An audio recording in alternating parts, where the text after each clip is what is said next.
safe to say that the Shield are back together. Roman Reigns, Seth Rollins, and Dean Ambrose will team up to take on the team of The Miz, Cesaro, Sheamus, and Braun Strowman for the first time ever this Sunday at TLC. Oh my God, yes! Because after 3 years, I was looking forward to standing in that ring side by side with my brothers and doing what we do best, destroying everything in front of us. But life's not fair. Life's not fair, so you know what? You pick up the pieces, you move on. Roman Reigns is out.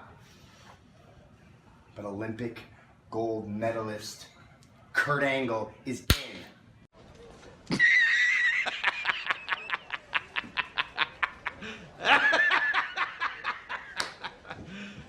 You serious?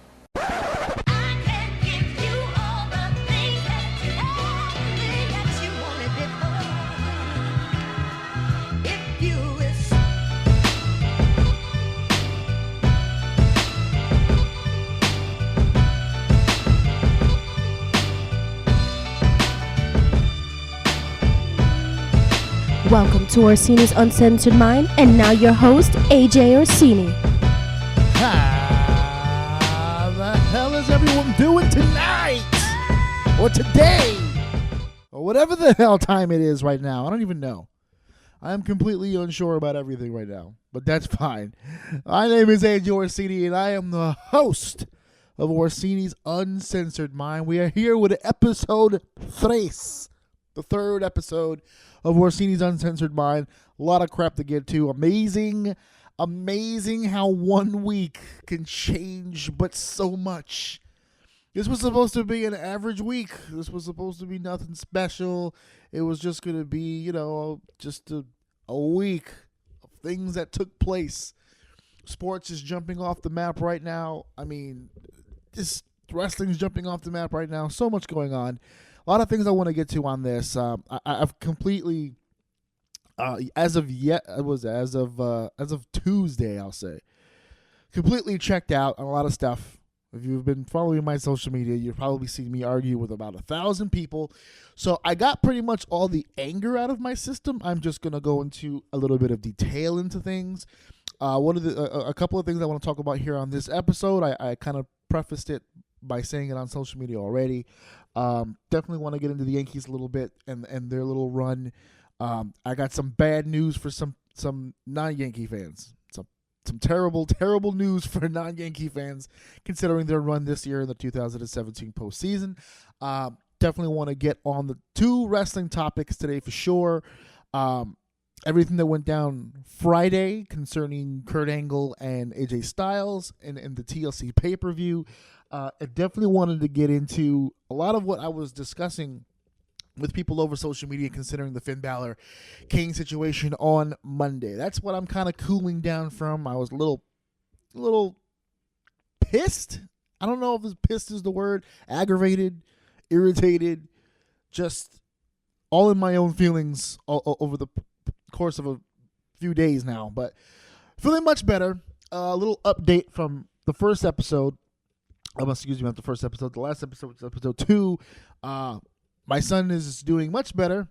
We did take him to the hospital. I was kind of not in the right place last time I filmed the episode, or last episode I filmed. He's doing much better. Actually, he's back at daycare, and one of the daycare trips was on Friday when I went to go pick him up, and that's when everything kind of hit the fan. So let's start at the beginning of all this. Before I even get into the Yankee stuff, before I even get into the wrestling stuff, there's something that I wanted to talk about that was kind of bothering me. So I am a comic book fan. I am a comic book fan. I love comic books. I love reading them. I love getting in depth in the stories. I love all that stuff. I've always been that way. I will be having guests on the show at some point to discuss specific comic book stuff, really get into a comic book discussion because I really want to have that kind of conversation. I think it's a lot of fun. I think people really get into it, and I would love to have that.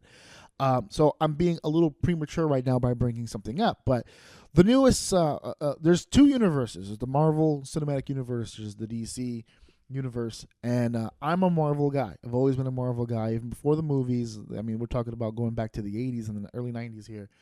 Marvel comics were the ones that I was exposed to the most when I was a kid. I didn't get a whole lot of Batman stuff. I didn't get a whole lot of Superman stuff. As a matter of fact, I think my first real comic book memories stem primarily almost indirectly just strictly X-Men. It was X-Men for a long time. And then the cartoon series came out, and that was it. I was just hooked to the mutant stuff, and then I got more into the other comic books, like the big three, like Iron Man, Cap, and Thor, and started reading more Hulk. And I've always been a Marvel guy. So I'm bringing this up because Marvel Cinematic Universe obviously is like one of the biggest things right now. People keep calling it a fad, but it's been going on for 10 years. It's a pretty long fad. And the newest one coming out November 3rd, Thor Ragnarok. Thor Ragnarok's coming out, and this movie scares the shit out of me. It does. It scares the shit out of me. Okay, because every single Marvel movie that's come out through the MCU so far, I've been kind of a fan of. Even the ones where it's like, oh, this isn't going to go well. The first Guardians, when I first saw the first Guardians, it's like, that's not the one comic book movie that came out where I wasn't as versed. You know, I know a lot of Captain stuff. I know a lot of Iron Man stuff. I know a lot of Avengers stuff. The X-Men movies that came out from Fox and the Spider-Man movies that came out through Sony. Like, I know these characters. So when I take this ride, I know what I'm expecting. I know what I can ignore and not ignore. This movie, it looks bad. I'm sorry, it does. It looks terrible. And I've been here before, though. This is why I say that it scares the shit out of me. I've made some bad no mistakes. You know, the casting of Chris Evans for Captain America. I got hung up on the Human Torch thing, so I can't see him as Cap. He's the Human Torch. So I've made some pretty lengthy jumps to conclusions in the past, and every single time I've done that, Marvel's kind of made me eat crow. So that's why I said this movie scares the shit out of me, because I'm back to that old feeling. Plus, to me, Thor's been the weakest franchise of the bunch, to me. The very first movie was kind of okay. I kind of got into it. I knew it was a character development movie. Dark World, I don't know. Kind of lost me a little bit. And the third one basically looks like Guardians of the Galaxy 3. So I don't know. It's just the comedy. I don't know. It just seems like it's not attached at all to any of the previous Thors. It's almost like a reboot, but with the same cast. I don't know. It's odd. I don't know what the hell happened to this. I don't. So it scares the bejesus out of me. I don't know. I don't have a very good vibe right now when it comes to Thor. Again, Thor is being released November 3rd. I'm not going to be able to see it when it comes out. Usually the tradition in my house is seeing these movies the day they come out. I'm very much on top of these things. I love the movies. I'm probably going to watch. I usually watch it in the theaters the day it comes out, and then I'll find it online and watch it 20,000 times within the course of a week. But I'm not going to be able to do that because my wife is taking off November 4th to Puerto Rico, which is another bag of shit all on its own. And she's going to be gone for a week, helping out down there. She's going to start. She's taking a trip to go visit her family and take care of her grandmother who lives in Guaynabo. So she's going to be gone for like a week. So it's just me and the kid at the house for like a full week while I go through all my stuff. So I'm not going to have time to check it out. So not on that podcast the week of the 4th through the 11th will I discuss Thor. I'm probably going to see it literally as soon as she comes back. So I'll be able to talk more and possibly eat a big bowl of crow on that following Wednesday. Because as of right now, as it stands, I'm not the biggest fan of this movie coming out. But I've said this before about certain movies that I thought were going to be complete crap, and we'll see how it goes. Okay, because Marvel, they've hit some home runs, they've hit some triples, they've hit some doubles, they've hit some singles, but they've never struck out, with me anyway. So I'm kind of withholding judgment. We'll see how that goes. That's on the entertainment front. I have other things that I want to hit on this episode. I like to keep myself to the 1 hour time frame because who has time to hear me talk for 3 fucking hours? I don't even have time to speak for 3 fucking hours. So the 1 hour format's great. So I'm just skimming through shit. And one of the things I definitely wanted to get to is the last episode. I thought I was being super nice. And I thought I was being kind of an adult about the situation. And I listed my sports affiliations in the last episode, and I mentioned that I'm a Met fan, and that even though I'm a Met fan, I did work at Yankee Stadium in 2009, and I have a respect for the organization as an adult. I stated this. As an adult, I've learned to respect the organization, respect the people that work there, and even respect some of the fans. Because when I was a kid, I wasn't a big fan of Yankee fans. I thought they were condescending jerks and just, they, like the old meme says, it's not so much that I should succeed, everyone should fail around me as well. Yankee fans don't exactly handle winning that well. So when I was a kid, when I was even a teenager, I just despised the Yankee fans. It was one of the reasons why I couldn't enjoy the Yankees, because the fans would ruin it for me. As an adult, I've learned to tune that crap out, and I've met some Yankee fans that are awesome and are actual fans, and so I've moved on. And I mentioned all this at the last episode. I got shit for it. Like, I don't care, and I don't even know why I didn't see it coming, because I literally said in that podcast, some Yankee fans are just ridiculous. And of course, as soon as the words flew from my mouth into the microphone, it was like a douchebag radar went off in Yankee fans, and I got messages. So since I got some comments about the fact that I took some cheap shots, or I was being a dick toward Yankee fans, yada, yada, yada. Okay. I thought I was handling this pretty well. But since I'm going to be charged with the crime, I'm not going to jail for murder without murdering someone. You understand what I'm saying? I thought I was being pretty, for a show that's supposed to be uncensored, I thought I was kind of in the middle on it. I said, I respect what they've done. I congratulate the organization on their run. And that's what I was trying to be the good guy here. I really was. But since I'm going to take shit about it, then let's put all the cards on the fucking table. Because if I'm going to take shit, I'm going to take shit for the right reasons, right? So I congratulated the Yankees on making it to the ALCS as of the last episode. When I filmed it, Game 5 had not taken place yet, in which they won. The Yankees won. So they actually took over the series 3-2. They head over to Houston 2 games. Verlander goes nuts. Everybody played a great game. But the Houston Astros won the series. They won the 2 games in Houston. They're headed to the World Series. As a matter of fact, as of this recording, they're up 1-0 in the series. I mean, excuse me, the Los Angeles Dodgers are up 1-0 in the series. I mean, Houston has proven already that they can come back. So the door isn't shut on anybody just yet. We'll wait to see what happens in Game 2. But I congratulated the Yankees because this is a young team. Leave it to the Yankees to be a rebuild team, but still, like, how do you have a rebuild team and be an American League Championship team? Like, I don't understand how that works. Leave it to the Yankees to figure that shit out, right? So the Yankees are a rebuild team, but they're a championship team. Essentially, they're a championship-worthy team. They made it to Game 7 of the American League Championship game. So, as a fan of the Yankees, I would assume that you guys would be ecstatic, right? House money and all that. You didn't expect to be there. They played their asses off, and that's where they got. But now what happens is the bar gets raised. Because now, in the next season, are they underdogs? Are they still under the radar? No, right? I mean, you would think not.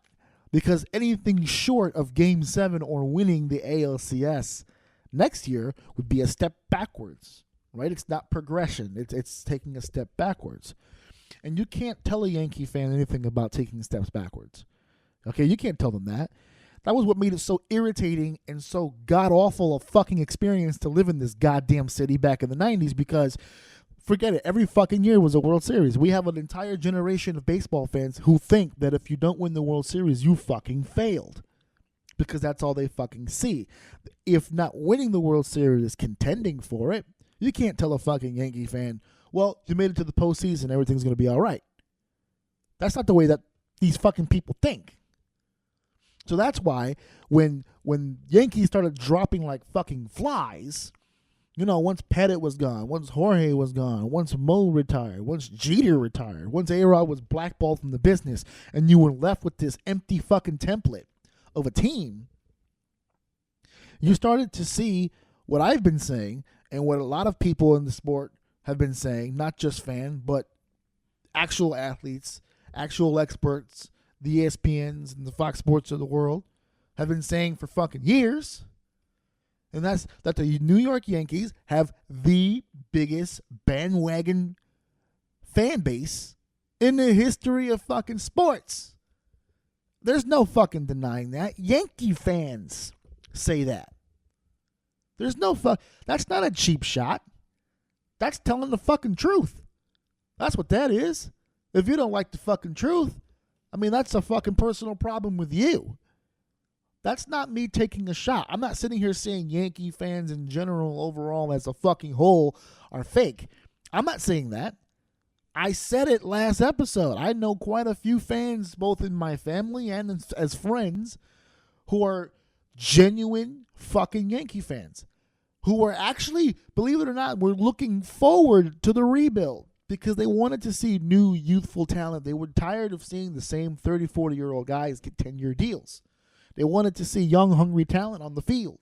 They were looking forward to see how Aaron Judge progressed, how Gary Sanchez progressed, how Didi progressed. They wanted to see how these people came about. There was a lot of comparisons from this team to the 96 team. Real Yankee fans were fucking excited. It's the bandwagon people that are fucking it up for everybody else. Because when you win that much, it's hard to fucking turn off the idea that all of a sudden they're just going to be normal. That the Yankees are going to be the average fucking team.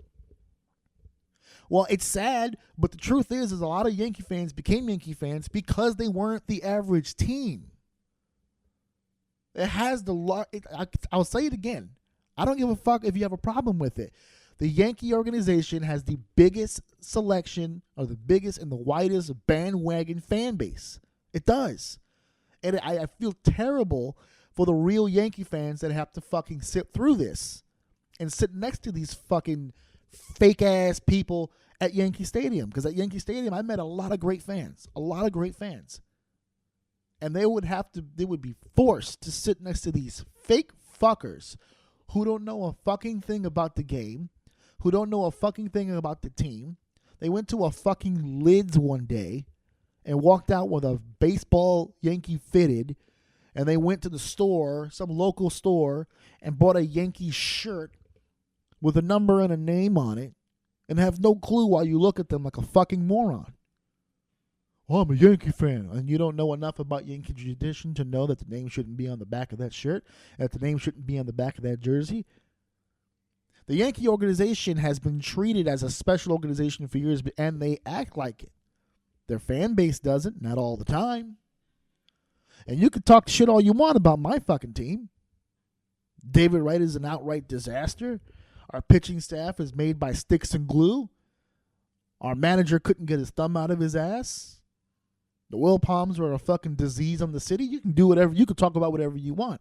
At least I know these things, and I can acknowledge these things. And I can sit here I could sit here for 3 hours and destroy my own team, but I don't.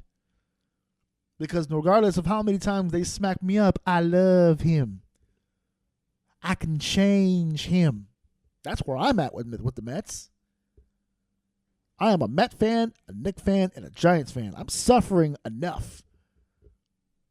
So I might come off a little bitter in this situation, but the truth is the truth. You don't have to come to a Met fan to find out that the Yankee fans, for the most part, are fake motherfuckers. That's what it is. And if you don't like fucking hearing it from me, turn it the fuck off. I said it in episode 1. I'm not here to fucking appease anyone. I have a mic in front of me and I have shit that I want to say, and that's it. You don't want to hear what I have to say, turn it the fuck off. I congratulate the Yankees on what they've done.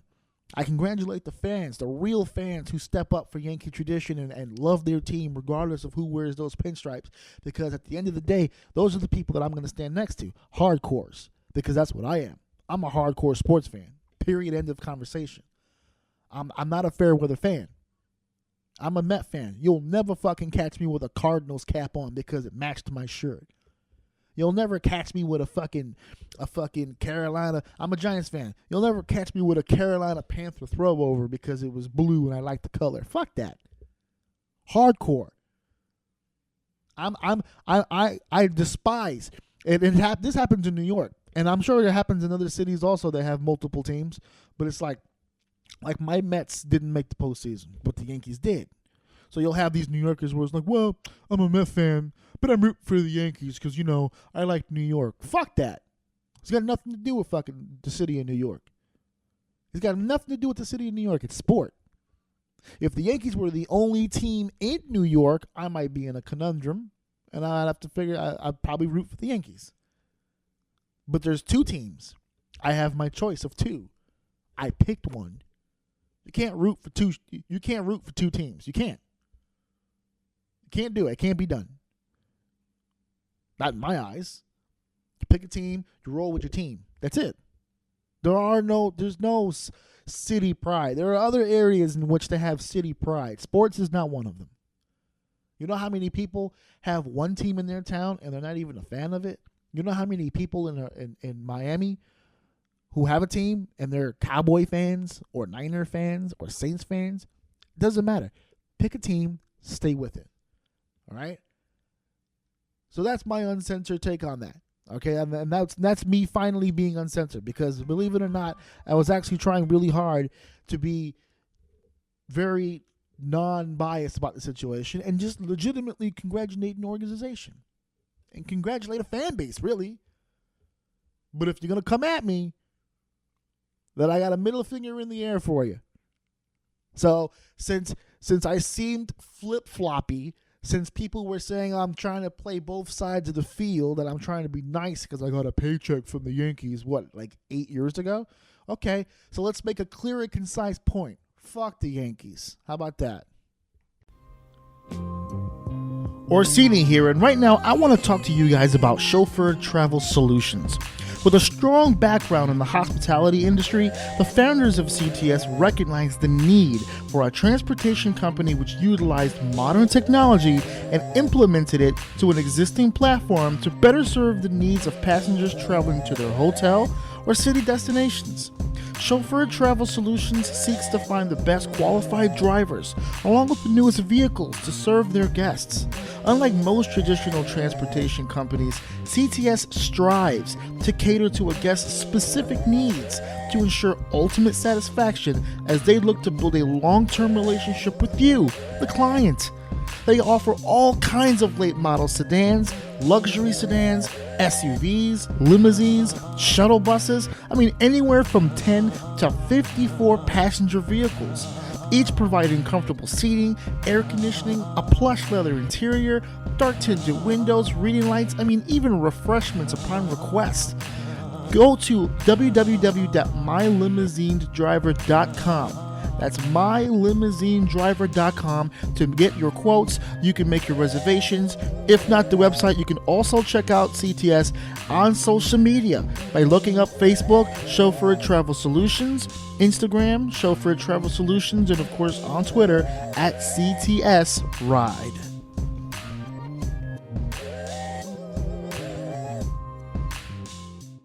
Tables, ladders, and chairs. All right, tables, ladders, and chairs. That was the WWE pay-per-view that took place this past Sunday. And it went from your average run-of-the-mill pay-per-view, your usual WWE filler between the big four, to something, I guess, that was supposed to be magical? Historic? Those were the words that were being thrown around beforehand. Let's start at the beginning on this, because I was mentioning at the beginning of this podcast that my son was recently sick, and that we were, still having problems sending him to daycare. So Friday he was at daycare, and he did all right. And I'm on my way driving to pick him up, and my phone goes off, and it's a buddy of mine, a buddy who shares the namesake as my son. His name is Alex Polgreen, buddy of mine, still working at the stadium. So please don't take that last segment as an insult to you, buddy. A true blue Yankee fan. But he sends me this message. He goes, "Yo, bro, did you hear that Angle's wrestling on Sunday?" And I almost had a car accident. I almost crashed the fucking thing into the wall. Because I said, "What do you mean Angle's wrestling this Sunday? Where did you hear this shit?" And he sent me a picture, a snapshot from WWE.com, stating that due to an illness, multiple stars were sick, but more importantly, Roman Reigns, who was set to be in the main event, reuniting with his Shield brothers to take on Sheamus, Cesaro, The Miz, Braun Strowman, and Kane. 5-on-3 handicap TLC match. That match alone, as I just stated, is a clusterfuck waiting to happen. I was deciding whether or not I even wanted to watch it live. But then we have this sickness, and Roman Reigns is out, and Kurt Angle is in. I can't even begin to wonder how we landed on Kurt being in the match. But that's neither here nor there, okay? They needed a big splash. They wanted people to be happy, blah, blah, blah, blah, blah. There's a million different ways you could have gone with the Shield situation, but they decided to go with Kurt, okay? Now, the other side of it, Bray Wyatt was also sick. Bray Wyatt was also sick. So they replaced him with SmackDown's AJ Styles. So they're giving us the first time matchup, Finn Balor, the Demon no less. The Demon King, Finn Balor against AJ Styles, and Kurt Angle will be joining the Shield against the 5 men that I mentioned before. And now we take this filler pay-per-view and we make it somewhat interesting. And I think it's funny that this match only really got interesting once everyone got sick. All of a sudden, the replacements, it was only a change of 2 people, and yet the pay-per-view after these 2 people became a must-see show. So I'm going to talk a little bit later about Finn Balor, so I'll give that precursor now by stating Finn versus AJ, great match. Great match. All right, it was fun. It was a really great match. Is it the best match they can have? No, not by any stretch of the imagination. The match can actually, believe it or not, be better. If you get AJ Styles not coming off of an 18-hour flight from a foreign country in which he was sick also, he was fighting through it. He wasn't viral like everybody else was, but he also was not feeling well. If you take him not from an 18-hour flight coming from a foreign country and being sick, I'm pretty sure AJ and Finn kills even more than they did on TLC. But for what it was still a really good match.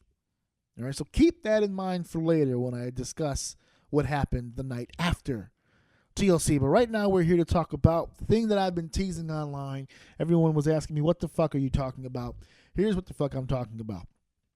Kurt Angle performing on this show opens up Pandora's box. Now, what do I mean by Pandora's box? What do I mean by that? Okay, what does Kurt Angle wrestling at a TLC pay-per-view have to do with literally anything? Well, I don't know if all of you guys are aware, okay? But the WWE is currently in legal trouble. Okay, I don't want to say trouble. Maybe that's too far. But they're currently involved with a lawsuit. All right, the WWE is involved with a lawsuit involving a bunch of former talent that they had in the WWE over the course of many years. Most of which, if I'm not mistaken, all of which are no longer part of the WWE. I mean, I think the actual... No, I have it actually here right in front of me. It's been spearheaded by Road Warrior Animal, who's obviously a big name. But, I mean, you got names on here like the Guerreros, Chavo Guerreros, Ahmed Johnson, you know, they got Godwin, you got Henry Godwin on here, the Warlord, John Heidenreich, Muhammad Hassan. I mean, some names, like I can go through the names here. There's over 50 people on this list. All joined, Marty Jannetty, all joined on one list to go against the WWE. And the purpose of the lawsuit is over CTE. Okay, which is basically... CTE is basically the diagnosis they give you for severe concussions, the damage to the brain, okay? And this lawsuit has changed a lot of things, okay? It's put a lot of pressure on their wellness program, okay? They've been put in a position where they got to get this shit right, okay? And They're people that are being questioned in this lawsuit is their training staff, their medical staff, their insurance policy. Which, if you don't know, WWE superstars do not have insurance through the WWE. They are responsible for their own insurance, okay, which they have to actively pay for. On the flip side, the WWE, let's play both sides here. The WWE does pay for injuries that take place inside the ring. If you're on the job and you get hurt, the WWE will help you out. They also offer, for those of you who don't know, rehab opportunities for anybody who's a former superstar of the WWE. If at one point in time you've had a full-time contract, you do have the option and the availability to submit paperwork to let them know that you'll be going in for rehab and treatment, and they will assist you financially in that endeavor. So the WWE has its faults and has its ups and has its downs. Okay, well, this lawsuit is currently still ongoing. It's still happening. Okay, and this lawsuit has changed a lot of how WWE handles its business. Okay, and it's not just the WWE; it's the business in general. In the world of pro wrestling, if you do not work, you do not eat. Unless you have a guaranteed contract, which more often than not, you need to be a WWE superstar to have. Or you can do TNA, Global Force Wrestling, whatever the Impact, whatever the fuck they're called. They used to have them. They have very few of them now, but they used to have them. Ring of Honor has exclusivity contracts. I mean, a lot of these people, there's some guaranteed money out there is what I'm trying to say. Okay, but if you don't have that guaranteed money, I mean, a handful of people have guaranteed money. If you don't have that, 9 times out of 10, a professional wrestler gets paid per appearance, which means you have to go to work to be paid. There are people right now as we speak, as I record this, who's working matches with concussions and things taped up and just held together by spit, glue, and prayers because they need to be paid. You know, you want to do wrestling as a job, you have to get out there and you have to work. Okay, so, and that's, the WWE is no different. How many times have we heard the stories of people getting concussions in the ring, finishing matches and tearing quads and all that stuff? And nowadays, you watch Raw, you watch SmackDown, they get a little boo-boo on their lip, and the whole thing has to be paused. Why do you think that's happening? I mean, the audience boos when it happens because it's ruining the flow of the match. That's not wrestling. But why do you think that that's happening? The goddamn lawsuit. Things like this lawsuit, because it's not the only one. We've had, I think CM Punk was being sued by the WWE because he went out there and laid claim that the medical staff is it's negligent on certain things. Like this medical staff, this medical team, the way the WWE protects their performers, it's being under scrutiny to the nth degree. It's being dissected and cut up by legal representation every day. So they've been precautionary on a lot of measures. Okay, Edge's career ended because of this. You think if Edge would have had those neck injuries and those concussions in the 80s that he would have retired? That wouldn't have happened. He probably would have died in the ring. And it would have been preferred. Probably even preferred by Edge. Because that's how people in this business are built. You die on your shield. I'd rather die in the ring than be hit by a bus. Because at least when I died in the ring, it was to the smattering of applause. And that's just the way pro wrestlers, and that's just the way that people in this business, even if you're not a wrestler, just in general, it's the way people think. So that brings me to Kurt Angle. And not specifically just Kurt. Because there's another guy in the company who has created a shitstorm of controversy and has created a shitstorm of conversation. And that guy is Daniel Bryan. Daniel Bryan has made it very clear on several occasions he has zero fucks to give about how the WWE treats him or how the WWE speaks to him. He doesn't care because WWE, as far as he's concerned, is on his shit list. You think Daniel Bryan wants to be general manager? He said it 1,000 times. Not only has he said it in interviews outside of the WWE, he has said it on WWE fucking television. If it was up to him, he'd be in the ring. He wants to be in there entertaining the masses. I stated on the first episode Daniel Bryan, I respect him more than a lot of people. I do. Because I've been in the hospital. I've had the injuries. I respect the guys that go through all that, and their only instinct is to come back and perform. I can respect that. But I'm a relatively new father. My son's 2. My son will be 3 in February. I'm a relatively new dad. He's newer than me. I would love for his daughter to have a father. I would love for his family to have a husband and a dad there. Because, quite frankly, he's one bump away from fucking all that up. He is. That's the honest truth. But it's his life. It's his decision to make, and he wants to perform. He's made it quite clear that once his contract is up, because they're holding him to his contract, they don't want him to be a star somewhere else. He's their star. They created him as a worldwide phenomenon. They want him to stay there. But he's not going to stay there because they won't let him wrestle. You think that thing that they did in Seattle of his retirement, as great and as emotional, as sweet as it was real? It wasn't real. That was TV. It was a sham. It was a charade. It was for people to cut ties with Daniel Bryan. Don't invest in him anymore. He's not a wrestler anymore. But in reality, in the real world, Daniel Bryan wants to be a wrestler. And every time he tries to do it, the WWE tells him no. No, you can't do that. And now we get back to Kurt Angle. Because I cannot think, and maybe it's just my ignorance and my lack of knowledge, I can't think of one medical test. I can't think of one that Kurt Angle would be able to pass that Daniel Bryan can't. Daniel Bryan has received medical testing. Daniel Bryan has been approved by medical physicians to return to action. This has happened.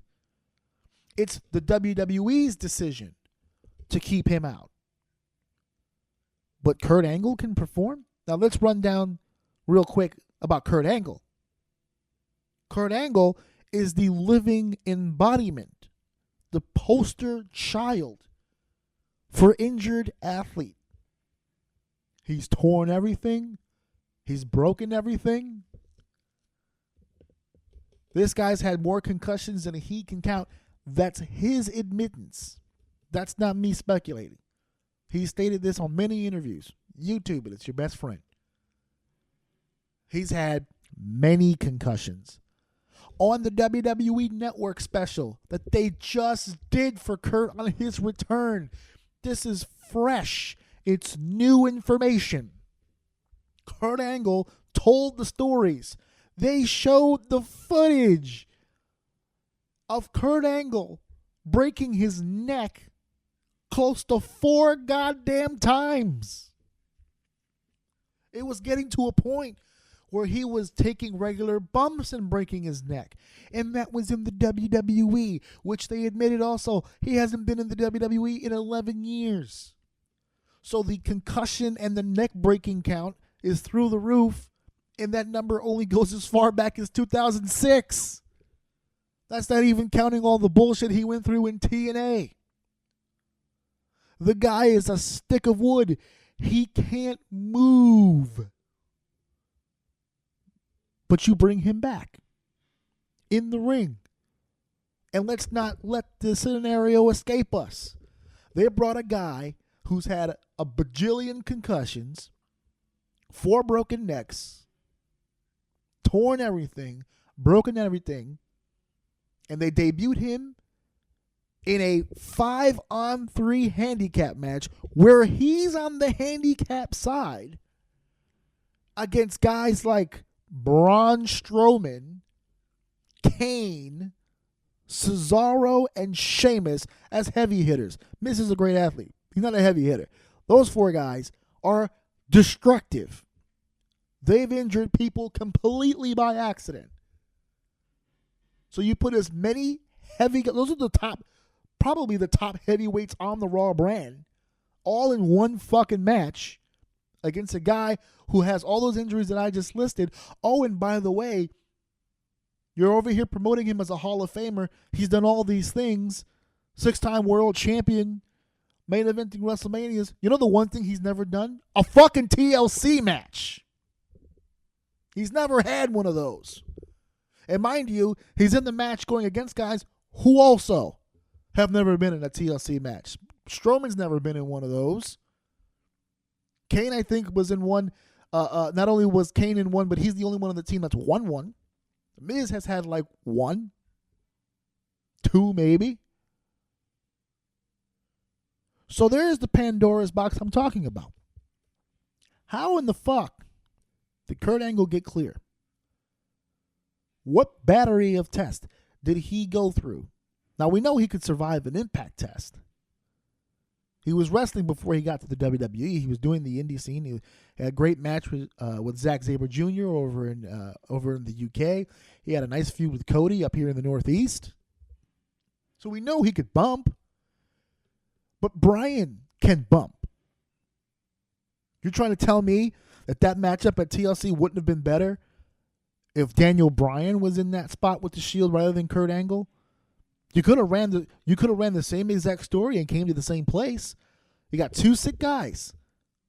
Kurt Angle, they already said on the pay-per-view, Kurt Angle called called Daniel Bryan and said, "Hey, I need help. I'm down a guy. Can you help me out?" And Daniel Bryan responds the same way they said he did. "Hey, yeah, I got a guy here that you can borrow. I'll fly him out." You got AJ Styles. You put AJ Styles against Finn Balor. That's a match people want to see on one condition. You can have AJ to take Bray's spot on the condition that I take Roman's. Because I got to score to settle with The Miz. Or did we forget about that? How The Miz ran Daniel Bryan down. Embarrassed him. Drug him in the dirt. Built-in storyline right there. Now, I know it's a built-in storyline for a general manager and a SmackDown feud because they were feuding on SmackDown. You don't want to put that on Raw, or do you? Who gives a shit? You already broke that barrier when you brought AJ in. You're telling me that match wouldn't have been better and it would have made more sense? Daniel Bryan's last match was what? In a WWE ring, what? 3 years ago? 4 years ago? How do you look Daniel Bryan in the face and say you can't wrestle because we want to take precautionary measures? We want to ensure your safety, Daniel. We want to be precautionary here. But Kurt gets to wrestle?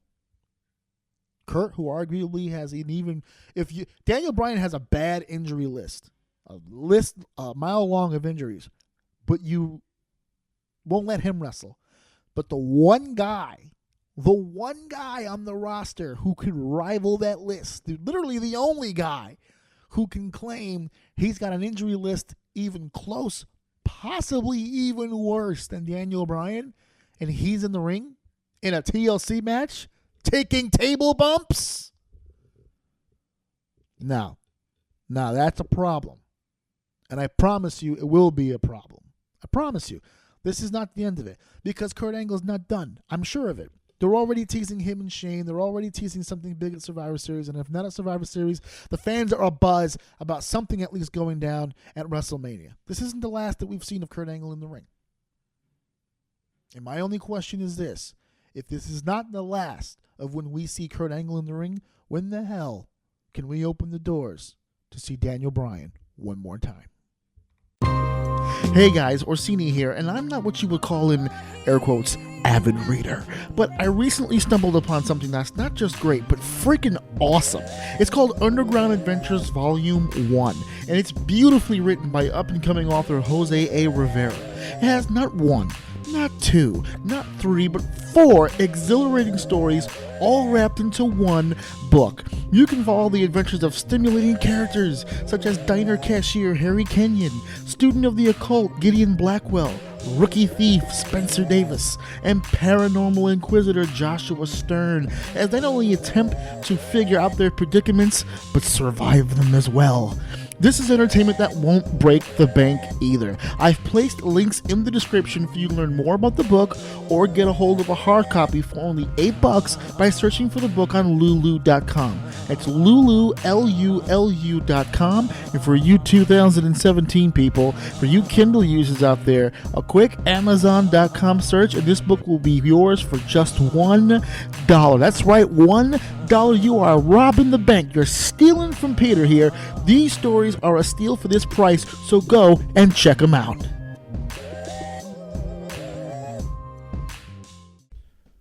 All right, I'm not going to get on a big tangent about this. I'm going to let cooler heads prevail. Little angel came on my shoulder the other day and told me that perhaps I might be overthinking this. And perhaps I am. So I'm going to take a step back for a second and just let my feelings percolate, because all I could see after such a great night with TLC on Sunday, all I could see was all this negativity about Finn Balor having this great match at TLC against AJ Styles. I didn't see it live. I've since seen it. It's a good match. I think if AJ's not coming off of an 18-hour flight from a foreign country and they had time to prepare and they booked a build with the match, they'd have a much better match. But for what they had on Sunday, not bad. It was a really good match. A lot of fun watching it. Then we move over to the next night. And Finn Balor has a match against Kane. And Kane wins decisively. And the internet shit a chicken. Now, I would like to calm myself before I get into this, because it really fucking bugged me on Monday. And not because people were against the booking. Not because people were against the idea of Kane beating Finn Balor. That's not what bothers me. You're free to feel any way you want to feel. That's what being a fan is all about. It's like being a Monday morning quarterback, aside from the fact that it's wrestling. Okay, so you're free to feel any way that you want to feel. Okay? But what drives me up a wall is not being able to see the other side. When you have such a strong opinion about something and you completely shut yourself off from everybody else's opinions or everybody else's version of it, or not version of it, but other people trying to explain what the thought process is for the other decision, when you completely shut yourself off from it and in essence become almost aggressive about it, that's a fucking problem. Because what happens is it kills any fucking form of discussion. You can't have a fucking discussion with somebody who's just, nope, it's dumb. Nope, it's stupid. It doesn't make sense. It's dumb. No, doesn't follow lines of logic. No, it does follow a line of logic. It does follow a line of logic. It just didn't follow what you wanted. That's the difference. And I get that. You can want that. For anybody who was mad that Finn Balor had to take a loss to Kane on Monday, you can feel upset about that. You could not agree with that. You can think of another way that they could have accomplished the goal they wanted to accomplish. You can do all those things. I'm not begrudging you an opinion. What pisses me off is your shut off to everybody else's. Okay, because for some reason there's this thought process that your opinion matters the most. And when it's your own opinion, I get it. It should take some sort of precedent. But to shut it out completely, to not understand why there's another side to this story, that I don't get. That I don't understand. Okay? You can say he had a great match at TLC. You could have continued said momentum on Monday. And you could have done something down the line with Balor and with Kane, which would have been a great setup for an eventual Balor versus Lesnar matchup, if that's still the plan, because I think Kane would be a nice way to bridge the gap of believability.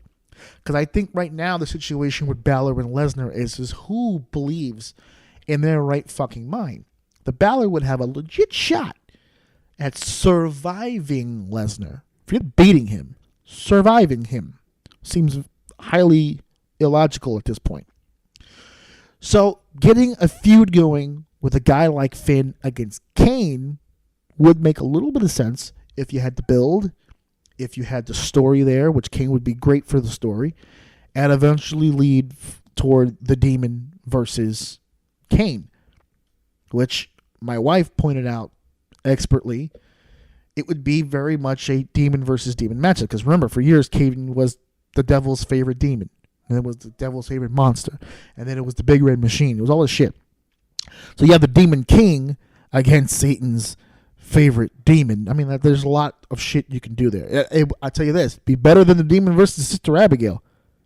Can't get any worse than that. It could only be better. So I get it. I get that there was another way to do this. I get that there are other options on the table. For the record, because my wife said this and I saw this a lot online, Kane didn't have to beat Finn. If you wanted Kane to get over as a monster, why don't you put him over Kurt Hawkins or fucking, I don't know, Matt Hardy, or there was like a lot of names brought up, but you could have put him up against, Heath's on SmackDown. You could have brought up a litany of people, have him beat up the whole cruiserweight division, just run amok on the whole 10-man tag and just have Kane come out and just kill everybody. If that's your line of reasoning and logic, then that doesn't make sense. I can't follow that. Okay, because people are looking at this the wrong way. Again, I'm prognosticating the same as everybody else, but the way that I was trying to explain it, because this is the way that I feel that it's going. The point was not, the focus, I should say, was not on Finn on Monday. The focus was on Kane. And if you're wondering why the fuck in 2017 are we having any kind of a focus on fucking Kane rather than a Finn Balor, again, valid point. But again, let's follow the line of logic first. We can critique it after, but just hear the line of logic. So Kane was the focus here, not Finn Balor. We needed Kane to look like a mean son of a bitch, because for years, over a decade, almost 2 decades, about 2 decades, he has been an unstoppable monster and a son of a bitch. He put people on fire. He came out of the ring and brought people to the depths of hell. He took a battery to Shane McMahon's nuts. This guy tried to kill his own brother. This guy's done some evil shit. Even when he was funny with the Team Hell No stuff, even going farther back than that when he was doing the Kane and X-Pac stuff, even when they humanized him, he was still a monster. He's always been a monster. Now, we've seen him on TV for 20 years, and they've downplayed him for a while. So people are just sick of seeing Kane for the most part. But with the right build, with the right story, Kane is still a very valuable asset if you use him correctly. And it looks like the plan is to feed him to the monster among men. Now, Braun Strowman is coming off of a great feud with Roman Reigns. Save your fucking negativity for somebody else. The point of that feud was to get Braun over, and it fucking worked. He transfers from that to the 4-way at SummerSlam, where Braun Strowman was the clear star of that match. Runs into a feud with Lesnar, which was actually very entertaining until we got to the match. The match was hit or miss. But for the most part, entertaining shit. Okay? Braun has been hitting home runs left and fucking right. He's had match of the nights with Big Show. How many fucking people have match of the night with Big Show? Braun Strowman has on more than one occasion. So Braun's going to be one of the top stars for the future. So, how many monster matches do we have left in this industry? I don't think we have any left, except for maybe Kane. Why does that matter? Because you need Braun to be the monster. Don't get it twisted, folks. This is still sports entertainment. I know the average wrestler nowadays looks like some guy working at your local CVS behind the counter, but that wasn't always the way. Braun Strowman's kind of a throwback to that.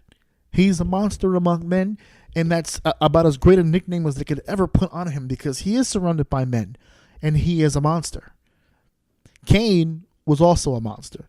He has the lineage of being one of the WWE's most destructive monsters ever. You can put him, in my opinion, as far as destruction goes, you can put him above his brother. Taker was a hell of a performer, and he had a lot of great matches. He had a lot of great moments, but sick and sadistic. Taker has some sick and sadistic moments, but you tally him up next to Kane, I'm not so sure. Kane has a reputation of being one of the most destructive characters to have ever been in this company. So you take that guy and you start pushing him to be fed. How have they been pushing Kane thus far? He returns by destroying Roman Reigns. He was an instrument of destruction in that handicap TLC match to the point where he got Braun Strowman taken out of there. And then he follows it up by beating the poster boy. That's why on Monday, Kane beating Kurt Hawkins wasn't going to mean shit. Everybody beats Kurt Hawkins. You don't get props for fucking the whore. You get props for fucking the cheerleader, the prom queen, the one that you get props for fucking the one that can't be fucked, not the one that everybody fucks. Everybody beat Kurt Hawkins. If Kane would have went out there and destroyed Kurt Hawkins, you know who would have talked about it? Nobody. No one would have given a shit. If he came out there and gave Kurt no offense and chokeslammed him 3 times, no one would be talking about that match. No, I don't think the commentators would have been talking about that match. It would have been a throwaway. But Kane versus Finn Balor, and mind you, it wasn't a squash. Well, he squashed him. We didn't fucking squash him. I watched that match back. Finn Balor had some offense. Believable offense. What's he gonna fucking hit 1916 on fucking Kane? What's he gonna fucking reverse hurricane run at Kane? No, he had believable offense. They told a story that worked. Finn's what? 5'9"? 5'10"? Kane's what? 6'10"? Almost 7 feet with the platforms? Over a foot. Well over 100 pounds advantage. They had a believable match. Kane's supposed to dominate that fucking match. Even if Finn wins. Even if you're pushing the momentum of Finn. The whole point of that match was to get Kane over as a monster, which it worked, and to get you conditioned to the idea that Finn Balor can take a fucking beating. You think this is the last of Kane versus Balor? No. But the way that you picture Finn Balor is not the way that this is going to go in the heavyweight division. If you want the Finn Balor you're used to, send his ass to 205 Live and be done with it. But if you want Finn Balor in the heavyweight division, fucking with heavyweights, then he's going to need to adapt and change his style, which is what he did. Finn Balor and Kane actually had a pretty good fucking match for two people who probably never said more than 2 words to each other, backstage or in the ring. Because when Finn Balor was in NXT, they didn't talk. When he got called up, Kane wasn't around. Kane was on leave. He's been gone for almost 10 months. They've known each other for 5 seconds, and they went out there and had a nice storytelling match. A match that had 2 goals, both of which were accomplished. Finn Balor went out there and took a fucking beating and made it look believable. And when he fired up toward the end and he hit Kane with that shotgun drop kick, it went up for the coup de grace. The people were fucking behind him. That's the point. Then he gets dropped on his fucking head 3 or 4 times, and they showed great replays. The slow motion cell of Finn Balor getting chokeslammed. He got chokeslammed to hell. Kane fucked up the guy everyone was talking about. Because when TLC was over, they were discussing 2 things. Kurt Angle's goofy-ass smile while he walked around in the Shield gear, and Finn Balor versus AJ Styles. Finn Balor was the talk of the town. He was the guy that Kane needed to destroy. And he did. Now, if you think this is the end of Balor and Kane, probably not. We move from here and see what happens. Maybe after the Survivor Series and this whole team thing is over, we'll hear more about this. Because like I said, Kane would be perfect for Finn right now because it will condition the audience to see him against bigger opponents. But if you were looking for the first match, for Balor to go out there and just beat the shit out of Kane, you're on some awesome shit. What are you smoking, inhaling, and putting in your ass? I don't know what the hell you're talking about. That would have been crazy. You wouldn't have believed it. Honestly, as a wrestling fan, be honest. If Balor would have went out there and beat the fuck out of Kane, would you have bought that? Would you have seriously bought that? If Balor went out there and just bitched him, would you have really believed that? No, you wouldn't have believed that. You wouldn't have believed that, even if it was quick. Kane's talking shit. Fucking Balor comes down, does his entrance. Kane tries to jump him, but it comes back to hump him. Quick offense, shotgun, drop kick into the corner, coup de grace, 1, 2, 3, back into the pose, all that shit. You really would have bought that? Or even worse, 10 minutes of Finn Balor chopping his shit, sling blades. Like, what the fuck? What's he going to do to Kane for 10 minutes? He can't pick him up that often. So what, like 17 sling blades, a couple of drop kicks, those swift kicks he did on the outside where he just felt Kane didn't even know how to sell him, which was hilarious. Finn put all of his fucking might into that fake ass kick, and Kane just took it like a fly landed on his chest. It takes time to get to the point where you can buy into Balor beating Kane. It takes time. And that's the point. Because once they get to where they need to get and you can buy into him beating Kane, it's not going to be that difficult for you to believe that Finn can beat Lesnar. Because that was the point. Let's flashback to another one of your favorites, Daniel Bryan. Daniel Bryan got over in Team Hell No with Kane as a tag team, but when he became champion, who was the first feud he had? Kane. Why did he have Kane first? Oh, they have a history in Team Hell No. No. Kane's a little guy. He's going to be the champion. How do we prove he's a worthy champion?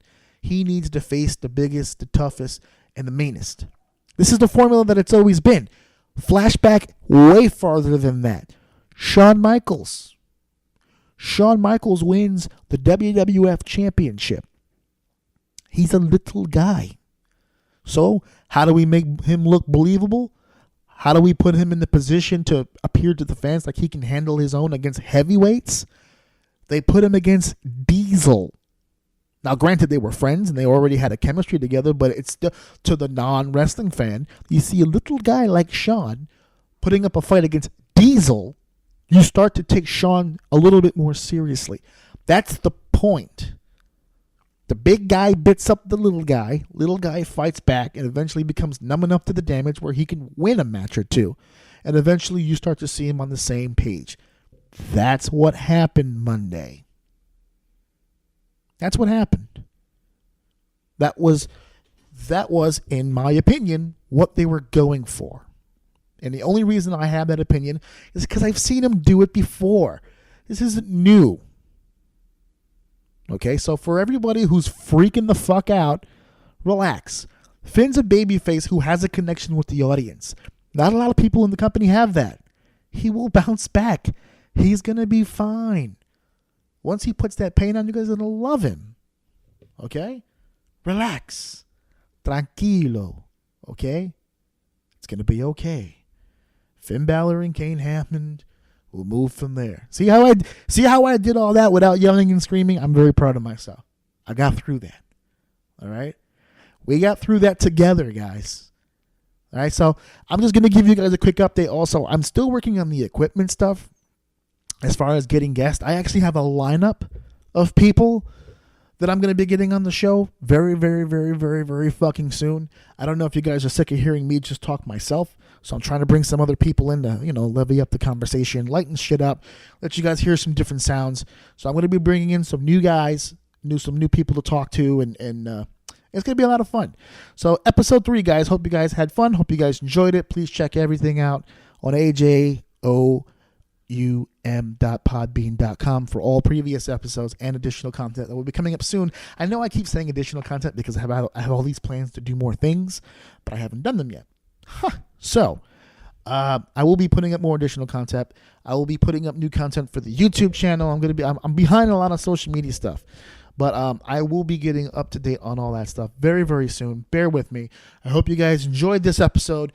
I have a lot more stuff to get to next week. Hopefully in a week, shit won't hit the fan. Because I had a plan for this episode and it turned into a bunch of other shit.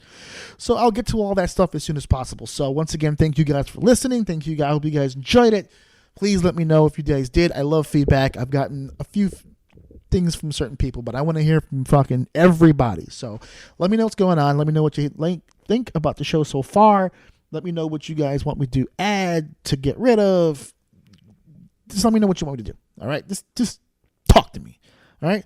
So I'll see you guys later. Check out the previous episodes, like I said, and the YouTube channel, and check me out on social media. All that stuff will be in the description. Peace.